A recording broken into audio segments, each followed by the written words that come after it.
Good day to you, and welcome to Fascinating. I'm your host, Rick, from planet Vulcan. My ongoing mission on planet Earth to search for signs of intelligence and to encourage its spread. Many of you are familiar with the Necker cube. Here are some images.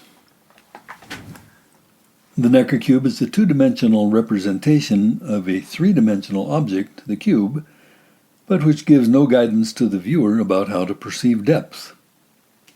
You, the viewer, can imagine several alternative axes along which the depth might run, and it's a lot of fun to play amongst the images, particularly if you're in a botanically enhanced state.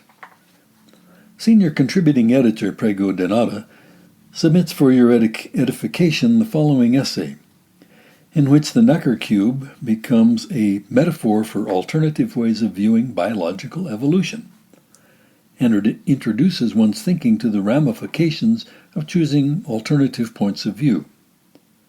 What you see depends on where you choose to stand. Prego writes, "Is the egg the chicken's way of making another chicken, or is the chicken the egg's way of making another egg? We're accustomed to thinking of the egg as the chicken's way of making another chicken, and there's nothing wrong with that, but it's not the only way of thinking about it, and there is no right way. By choosing, alternatively, to look at the question from the point of view of the egg, scientists have developed deep and important insights into the processes of evolution, because selection occurs ultimately at the level of the gene." The brilliant English biologist and author Richard Dawkins has expressed the idea as poetically as anyone. He writes in his landmark 1976 book, The Selfish Gene, "We are survival machines, robot vehicles blindly programmed to preserve the selfish molecules known as genes." Looking at things from this perspective has led to deeper understanding of how nature has sculpted species, not only their anatomy and physiology, but also their social behavior. Prior to the insights provided by sociobiology, there was a commonly used phrase, survival of the fittest. The problem was that it really meant little more than survival of the survivors and provided only limited insight into how natural selection actually works. Sociobiologists have refined the concept of fitness. It is now rigorously defined as success in getting copies of one's genes into future generations. And they have introduced the concept of inclusive fitness, also known as kin selection. This concept has gone far in explaining many observations that were previously puzzling. For example, why the gene for homosexuality has not disappeared from the human genome, since a human who prefers mating with a member of the same sex is less likely to pass on their genes. So there must be adverse selection pressure on account of the tendency towards this predilection, insofar that it is genetic. But this adverse selection pressure appears to be offset by selection pressure in the opposite direction when homosexuals help to pass on the genes of close relatives, for example by being a good aunt or uncle.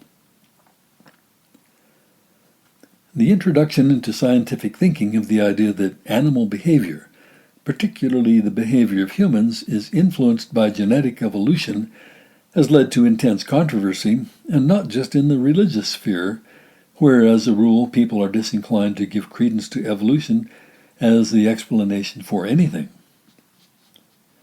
Outside the sphere of religion, or is it, the most heated controversy has been in the political sphere, because so many of today's intellectuals, particularly in the social sciences and humanities, are deeply and apparently irrevocably committed to the idea that human nature is a tabula rasa, or blank slate.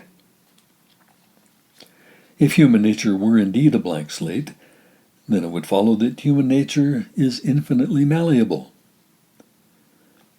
It would follow further that wise and benevolent leaders, people with compassion and vision, should be able to take us all to a higher level of universal prosperity, a virtual elimination of scarcity, egalitarian outcomes, environmental protection, and a free unicorn for everyone, provided everyone is conditioned to believe it and to support the policy agenda.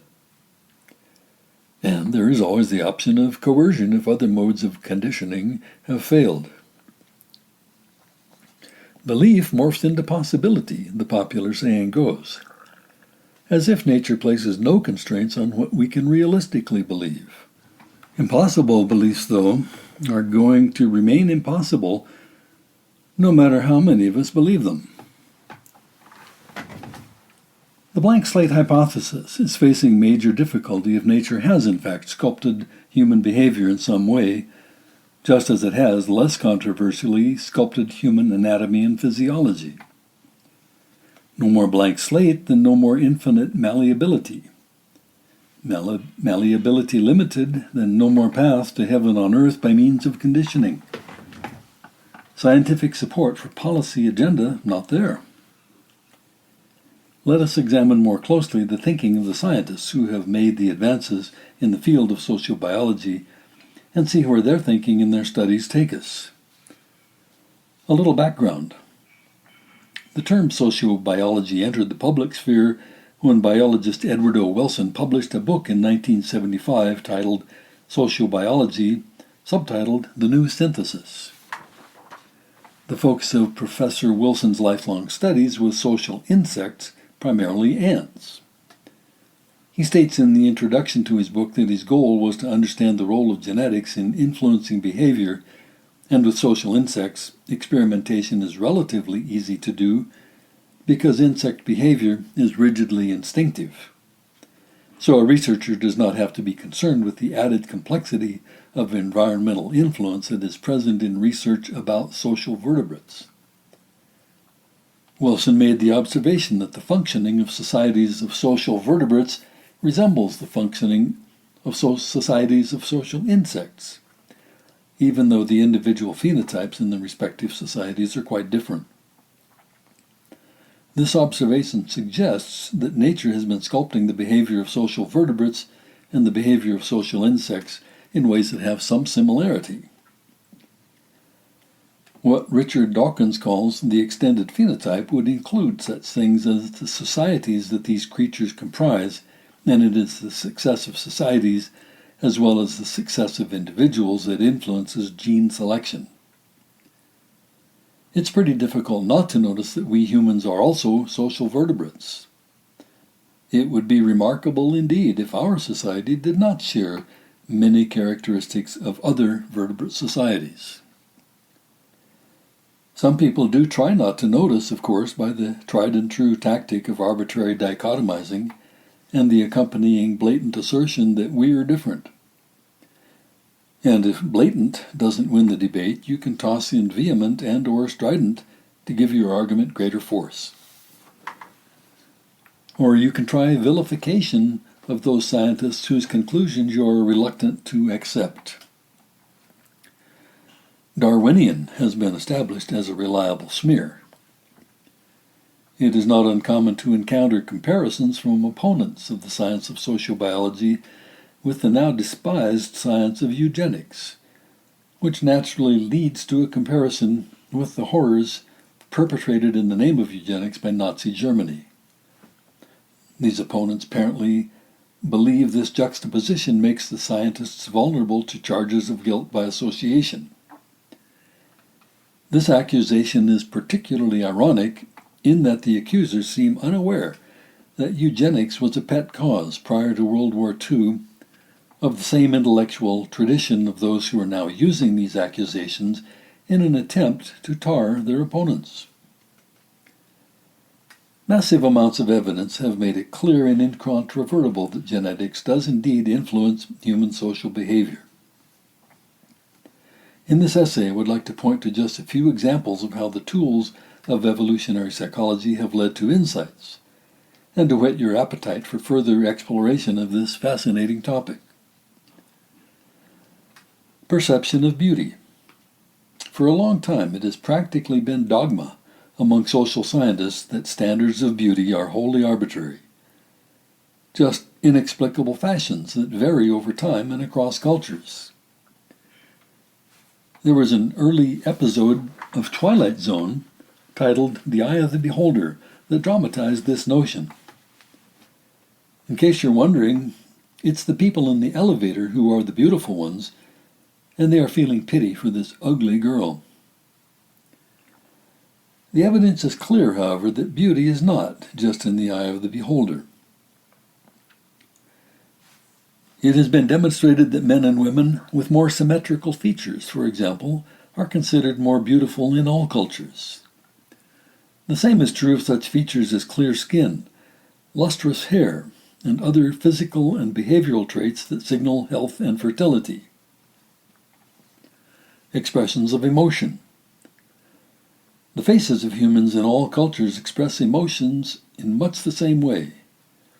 You could plunk just about anyone down in any unfamiliar foreign land, and that person would be able to recognize the emotions in the faces of the locals. Fear, surprise, anger, joy, disgust, etc. look the same everywhere. One does not have to learn a new set of emotional expressions when traveling from one place to another.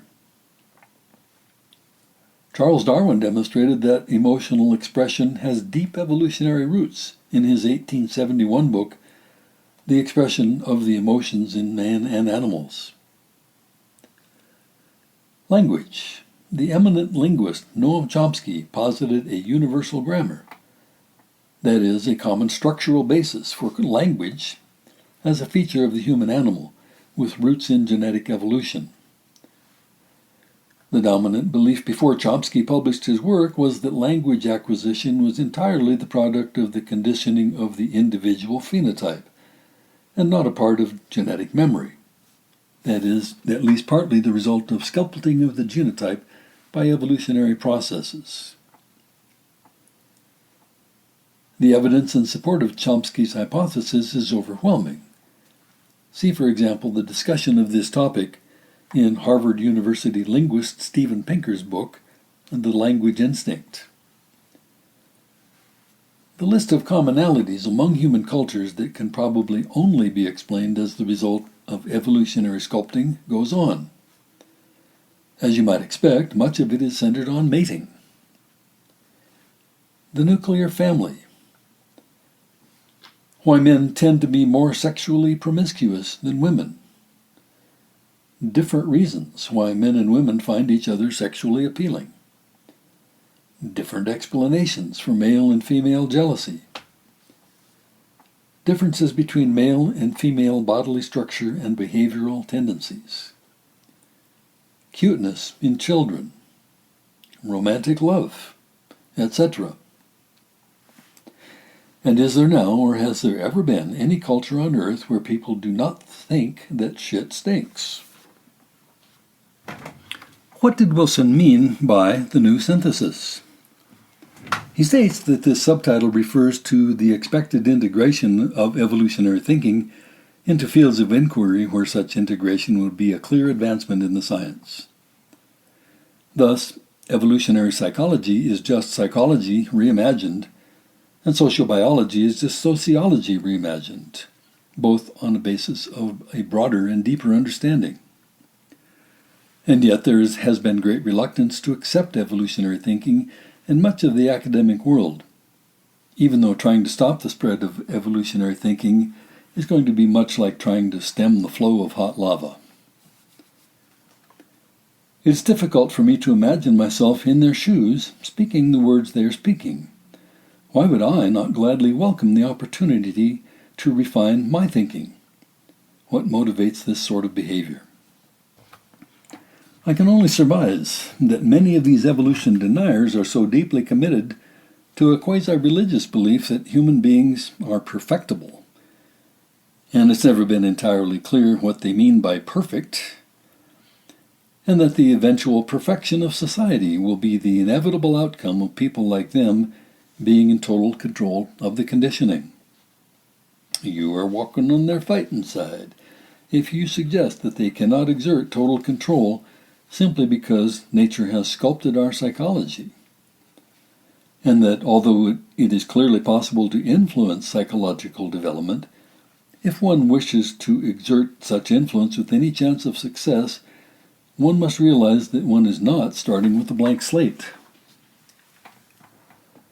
Or societal perfection could even happen, some of them believe, by the inexorable functioning of a mystical process they call dialectical materialism, which they can help move along by just stirring up conflict. Resistance to evolutionary thinking in the social sciences and the humanities has frequently taken the form of accusations against biologists, saying that they are advocating genetic determinism. That is, the idea that biology equals destiny. This critique is transparently a straw man argument advanced by those who wish very badly to discredit the conclusions of sociobiologists and to dismiss the scientific evidence. Almost any biologist you ask will tell you that they understand that vertebrates in general, and humans in particular, develop in response to environmental influences as well as to genetic influences. You would be hard-pressed to find even a single example of a biologist who actually believes that biology equals destiny. The behavior of many of the evolution deniers seems to be explained first by their long-held allegiance to the idea that they are the good guys, involved in a struggle with a ruling class of bad guys. And secondly, by the unshakable idea held in common with everyone else who has not yet understood the evolutionary nature of the economy, that this ruling class has designed and structured the economy to benefit themselves at the expense of an underclass and to establish and maintain a position of dominance.